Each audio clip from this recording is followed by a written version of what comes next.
Now coming back to where Hemant sir left as far as astrology is concerned. So that 30%, a lot of that is happening in that 30%. There's a lot of things that are acting on us. For example, the food. I just took food as an example because it's very interesting. It's very dear to me. Okay, I like food, but I also dislike certain food. So you can see that we have a connection with the planets, and the planets have influence on the food. So indirectly there is a connection that's established. There are certain periods in nature when things are favorable from a food perspective. So what they say is, for example, consider the moon. Moon is white. Moon is about desires. So Monday is the day when the moon energy is at the highest. So whatever is liked by the moon on Mondays, if you have it, that's going to create a much better, favorable situation for you energetically. Like if you have that food, you will not have any trouble with the food, any trouble digesting it, any trouble, any emotional distress associated with some foods. Like sometimes some food invokes very negative emotions in us. That will not happen if you follow this, because these are all enhancers. These are all connections, the energy connect, because the planets share their energy to the earth, and through the earth these energies impact us. Right? So when they are impacting us, we know what is enhancing and what is not enhancing on that day. If we follow those enhancing energies, it will make things favorable for us internally. It will harmonize our systems energetically, and chances are very less that you will have any sorts of disturbances in the day. You will have a very pleasant and a very, the day exactly as you planned for it. And okay, there are other factors. I'm not trying to oversimplify it. There could be other factors in it, but this is one of the factors, because since we are all interconnected, you just can't say it's only on the food. So you have to start looking at every connection, including food. Right? When you start enhancing all the connections, then you will see a much bigger impact. You just work on food, don't work on anything else. That's not going to help, right? Because that's the way life is. Ashita sir, I would like to add. So don't use this chart just to, I don't want to eat Karela sabji. So then you say this is Monday, it's all white day. So you can have a quarrel with your wife that I'm not going to eat the Karela sabji. But these are the recommended foods. And in line with that, just to have this sorted out, energy-wise, the food sorted out energy-wise, and it helps and nourishes everybody. One of the things that one of the companies that you saw is Annapurna. So we started a restaurant as part of our ventures, where you get food which is energy-wise right. I mean, there are eateries outside, right? But the intention that we have is that Annapurna blesses us, and anything that comes out of that kitchen is going to help you energy-wise grow. So, for example, I may avoid a vada pav somewhere else, but if I go to Annapurna, I have it without any inhibitions. Because, of course, the physical qualities are whatever there, but the energy-wise, it is right. Whatever I am getting is absolutely right. That is our Shraddha, that is the mindset with which the Annapurna was started. Thank you. Oh, sorry. Again, the impact of connections on our body. So our relationship, the connection with our body has a lot of role in this ease, right? This we are not at ease.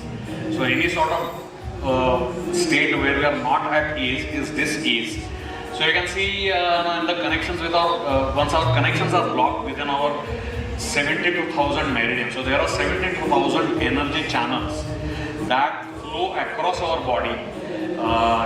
Various oriental energy therapies like acupressure, acupuncture, right, tai chi, all of this work on pranayama. These work on the energy channels. So there's these sciences or these therapies focus on removing the energy blockages within various parts of our body.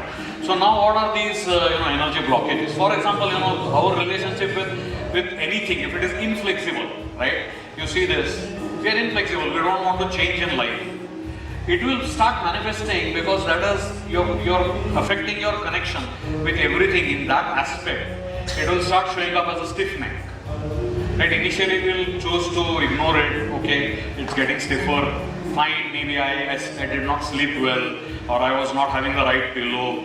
But if this happens in a chronic manner, if it is happening again and again and again, you should start checking your connections and the emotions associated with those connections. So if you're inflexible, it will definitely show up somewhere in terms of this. If you keep neglecting it, keep ignoring it, keep being inflexible in all areas of your life, it will start paining, it will start causing muscular issues. Right? It will really, then you have to start undergoing therapies and all that. So all of that happens. Burden, if you are taking too much burdens, it starts, shoulder is the area where you have burden. So the burden accumulates here emotionally, and start feeling shoulder stiffness, shoulder pain, all of that happens. Right, so burden, when he says that, if you have that pressure, right, that I have to run the whole family, there is nobody to support me. So figuratively, you are lifting a lot of weight, right? So that affects you, and if this feeling remains there for a longer time, it starts to affect your shoulders. So I think we don't need to go through all of this. Stiff ankle is again, guilt being, stored there. Ego problems is stiff knees and and basically, your legs is about moving. So you can relate. It's all very logical. One moves with the legs. So if our movement is stalled, we are not moving forward, we are not taking decisions, we are stalling everything in life, you will start seeing leg problems. You'll start seeing hip. If you are not afraid of taking major decisions, you will see your hips are blocked. If that happens again and again. We are not talking of one-off cases. If you do that repeatedly as a pattern, it's linked back to patterns again, which we mentioned. Okay? So I think you can analyze for yourselves. It could give a lot of people here their own answers. Why, or at least some direction in which they can think and start analyzing what's going on. So not that it is happening to everybody, but if there is something that is happening repeatedly, and if you don't see a very obvious reason, right, then you just need to look at the patterns that you have, right, and that may be affecting that may be causing that issue. Okay, so now this is a topic that is very, very fundamental. So I just want you to pay maximum attention to this. I think this, along with the disharmony in connections, will kind of paint the whole picture what's going wrong here. This is based upon a lot of study, a lot of research, and a lot of guidance that we have received in this area. But essentially, the sun is at the heart of the energy, life energy that comes to us. We all know that. There is a specific path that nature takes when this energy is transferred from the sun, from the source to the destination, where it is being stored. Sorry to interrupt you. Can we take a 5 minutes break? Because this is a very important topic that we are going to discuss. So if we can take a break of 5 minutes. Okay. Because this topic needs a lot of attention. Thanks for pointing it out. Yeah, let's take bio break if needed, or you want to step out for a while, that's fine. Let's meet in 10 minutes, 5 to 10 minutes max.